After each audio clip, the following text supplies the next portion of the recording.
నమస్తే. ఇన్నాళ్ళు నన్ను సపోర్ట్ చేస్తూ, ఎంకరేజ్ చేస్తూ మీ ప్రేమని నాకు అందిస్తున్న ప్రతి ఒక్కరికి కృతజ్ఞతలు. అలాగే ఈ వీడియో కూడా ఖచ్చితంగా మీకు ఉపయోగపడుతుంది. లైక్, షేర్ అండ్ సబ్స్క్రైబ్ చేసి మీ సపోర్ట్‌ని నాకు అందించండి. అలాగే ఈ వీడియో పట్ల మీకున్న అభిప్రాయాన్ని కామెంట్ సెక్షన్‌లో కామెంట్ చేసి తెలియజేయండి. ఇప్పుడు వీడియోని చూద్దాం. నమస్తే, వెల్కమ్ టు అవర్ ఛానల్. నేను పద్మిని. ప్రస్తుతంతో పాటు ప్రముఖ ఆధ్యాత్మికవేత్త, ప్రముఖ న్యూమరాలజిస్ట్ లక్ష్మీ నరసింహస్వామి ఉపాసకురాలు శ్రీమతి స్రవంతి గారు మనతో పాటు ఉన్నారు. మాట్లాడదాం. నమస్తే అక్క.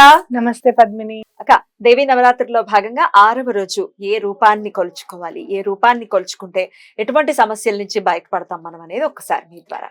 తప్పకుండా చెప్తాను పద్మిని. మహాలక్ష్మి అమ్మవారిని పూజించుకుంటాం. కావాల్సిందే ఆవిడక్క.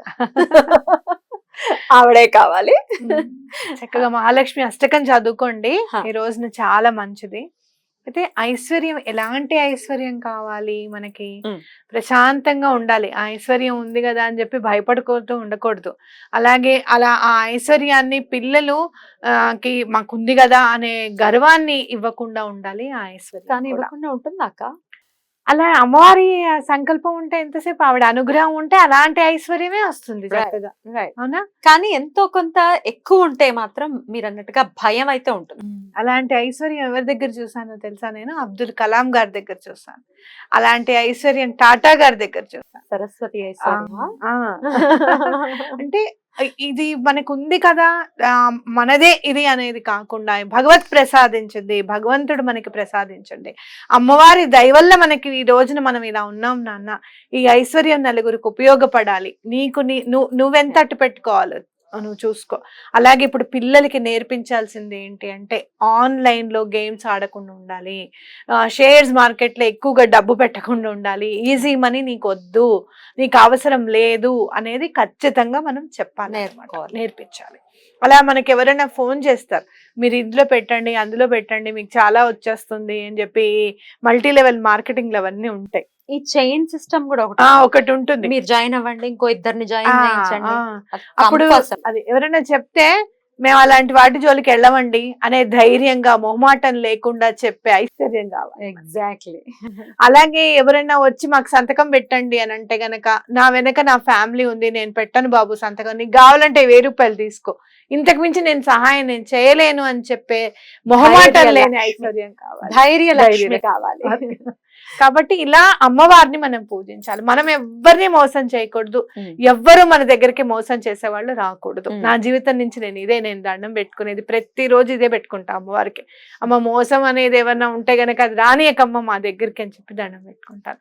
కాబట్టి అలాగే అమ్మవారిని మనం నవదుర్గల్లో కాత్యాయని అమ్మవారిగా మనం పూజించుకుంటాం. మరి కాత్యాయని అమ్మవారు ఏమిస్తారయ్యా మనకి అని అంటే, ప్రశాంతమైన జీవితం మనకి రావాలి అంటే గనక పిల్లలకి చక్కని వరుడు, చక్కని వధువు దొరకాలి మన పిల్లలకి. కాబట్టి పిల్లల చేత దండం పెట్టిస్తే మంచి వరుడు దొరుకుతాడు. మా పిల్లలకి ఏమి సంబంధాలు ఏం చూడట్లేదండి, అయ్యో వాళ్ళు ఎన్నుకున్నా కూడా రేపు పొద్దున్న ఇప్పుడున్న పరిస్థితుల్లో మంచి వాళ్ళని ఎన్నుకునే అవకాశం దొరుకుతుంది. 3-4 ఏళ్లకైతే చేస్తాంగా, ఇవాళ చెయ్యం, 4-5 ఏళ్లకైతే చేస్తాం కదా. ప్రతి సంవత్సరం అమ్మవారికి దండం పెట్టించండి, మంచి వరుడు రావాలి అని చెప్పి తప్పకుండా దండం పెట్టించండి. ఇప్పుడు మనం చూసుకుంటే గనక దశమహావిద్యల్లో చూస్తే గనక త్రిపుర భైరవి అమ్మవారిని చూస్తాం. మీరు శ్రీచక్రంలో మేరువు పైన బిందువు అనేది మహాలక్ష్మి అమ్మవారి స్థానం. ఆ కేంద్ర బిందువే త్రిపుర భైరవి అమ్మవారు కూడా. అంటే అమ్మవారు మీకు బ్రహ్మకి ఒక పని ఇచ్చినా, విష్ణువుకి ఒక పని ఇచ్చినా, లేదంటే ఈశ్వరుడికి ఒక పని ఇచ్చినా కూడా మిగతా మొత్తం అసలు మెయిన్ హోల్డ్ చేసేది త్రిపుర భైరవి అమ్మవారు అనమాట. కాబట్టి ఏదైనా కూడా సృష్టిని రచించడానికి కానివ్వు, పాలించడానికి కానివ్వు, లయం చేయడానికి కానివ్వు అమ్మవారే కేంద్ర బిందువు. ఆ అమ్మవారి పాదాలు పెట్టుకుంటే గనక మిగతావన్నీ కూడా మనకి అనుగ్రహంగా ఉంటాయి, అమ్మవారి అనుగ్రహంగా మనం పొందగలుగుతాము అనేది ఖచ్చితంగా చెప్పుకోవచ్చు అనమాట. అంటే మానసిక ప్రశాంతత కానివ్వు, ఐశ్వర్యం కానివ్వు మహాలక్ష్మి అమ్మవారే మనకి ఇవ్వాలి.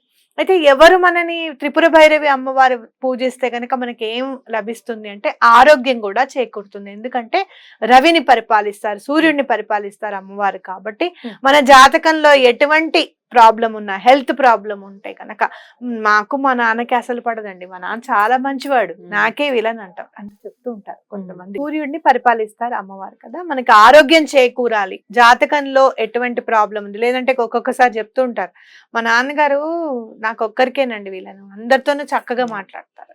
ఇలాంటివి ఏమన్నా బాధలు ఉన్నాయి, ఇంట్లో పెద్దవాళ్లతో మీకు ఇబ్బందులు ఉన్నాయి అని అంటే కనుక త్రిపుర భైరవి అమ్మవారికి ఒక దండం పెట్టండి. మా ఇంట్లో అందరు పెద్దవాళ్లతోనూ మాకు మంచి సానుకూల్యత ఏర్పడాలి, వాళ్ళకి అసలు నేనంటే ఏమిటో అర్థం అవ్వాలి అని చెప్పి దండం పెట్టుకోండి. తప్పకుండా ఆస్తి తగాదాలు కూడా ఉంటాయి ఇళ్లలో, అలాంటి తగాదాలన్నీ కూడా సాల్వ్ అయిపోతాయి అన్నమాట. అలాగే అమ్మవారికి గులాబీ రంగు చీరని ప్రసాదించాలి. లాస్ట్ టైం నీకు కూడా గులాబీ రంగు ఇచ్చాను. అవునక్క, లక్ష్మీదేవిది మననే కట్టుకున్నా మళ్ళీ రుబ్బేయడమే దాన్ని అయితే. అసలు గులాబీ రంగు అవును, అమ్మవారికి చాలా ఇష్టం. అలాగే మీరు చేస్తే కనుక పూర్ణాలు, పూర్ణం బూరెలు అంటే అమ్మవారికి చాలా ఇష్టం.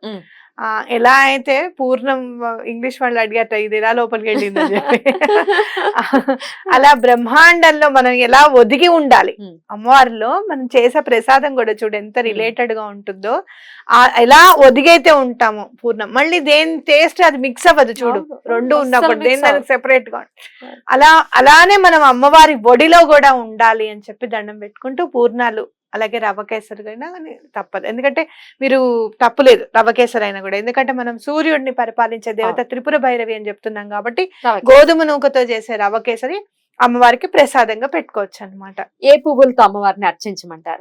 గులాబీ పువ్వులు చాలా ఇష్టం అమ్మవారికి. మీకు సెంటు గులాబీ అని దొరుకుతుంది, మీరు చూస్తే కనుక ఇట్లా ఇట్లా పెద్దగా ఉండి కొంచెం నొక్కేసినట్టుగా ఉంటుంది అనమాట పువ్వు, సెంటు గులాబీ అంటారు దాన్ని. అవి పెడితే అమ్మవారికి చాలా ఇష్టం అనమాట. బ్యూటిఫుల్, చాలా అద్భుతంగా వివరించారక్క.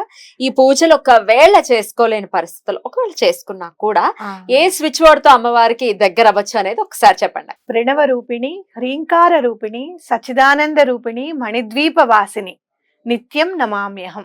బా, ఎంత బాగుందో. ఓకే, దీని అర్థం ఏదైనా చెప్తారా? ప్రణవ రూపిణి అంటే ఓంకారం, మనకి ప్రణవ నాదంగా మొదట వచ్చిన నాదంగా మనం గమనిస్తాం కాబట్టి తెలుసు, అదే మనకి తెలుసు కదా. ఆ రూపం అమ్మవారిది. అంటే హ్రీం అనే మనకి అక్షరం ఉంది కదా, బీజాక్షరం ఉంది, ఆ రూపం కూడా అమ్మవారిది అని చెప్పి. అలాగే మణిద్వీప వాసిని, అమ్మవారు మణిద్వీపంలో ఉంటారు. సచ్చిదానంద రూపిణి అంటే మీకు ఆనందమా లేకపోతే కోపమా ఏమి అసలు ఏందనేది మనకు తెలియదు అనమాట. ఆ సచ్చిదానంద రూపిణి ఎప్పుడు కూడా అమ్మవారి దీపం జ్యోతి, మీరు చూస్తే గనక అలా వెలుగు ఉంటుంది, నవ్వు ఉంటుంది, అన్నీ ఉంటాయి. ఆ రూపంట అమ్మవారిది సచ్చిదానంద రూపిణి. అలాగే మణిద్వీప వాసినికి ఎప్పుడు కూడా నిత్యం నా నమస్సులు తెలియజేస్తున్నాను, అమ్మవారికి నమస్కారం పెడుతున్నాను అని అర్థం అనమాట. ప్రణవ రూపిణి, హ్రీంకార రూపిణి, సచ్చిదానంద రూపిణి, మణిద్వీప వాసిని, నిత్యం నమామ్యహం.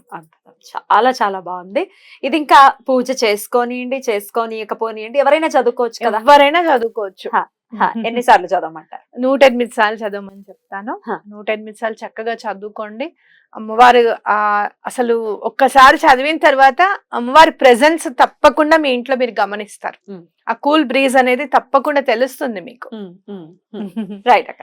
దీనికి ఏమైనా నియమాలు ఉంటాయా ఈ స్విచ్ వర్డ్ కి? అంటే సాధారణంగా అయితే నాన్ వెజ్ తినకూడదు, అది అందరూ గమనించాలి. 9 రోజులు బ్రహ్మచర్యం పాటించాల్సిందే ఎటువంటి పరిస్థితుల్లోనూ. మా వాళ్ళు తింటారమ్మా మేము వండొచ్చా అంటే అట్లాంటివన్నీ పెట్టుకోవద్దు అసలు పొరపాటున కూడా. ఉల్లిపాయ వెల్లుల్లిపాయ కూడా తినకూడదు. ఈ 9 రోజులు పాటించాల్సిన నియమాలు అనమాట. రైట్ అక్క. సో ఈ నియమాలు పాటించాలి. బ్రహ్మచర్యం, నాన్ వెజ్ తినకపోవటం ఇవందరూ డెఫినెట్ గా చేయాల్సింది. ఇంట్లో వండటానికి కూడా వీల్లేదు, అసలు ఆ షాప్ దగ్గర కూడా వెళ్ళొద్దు, అంతే. ఇది బాగుంది.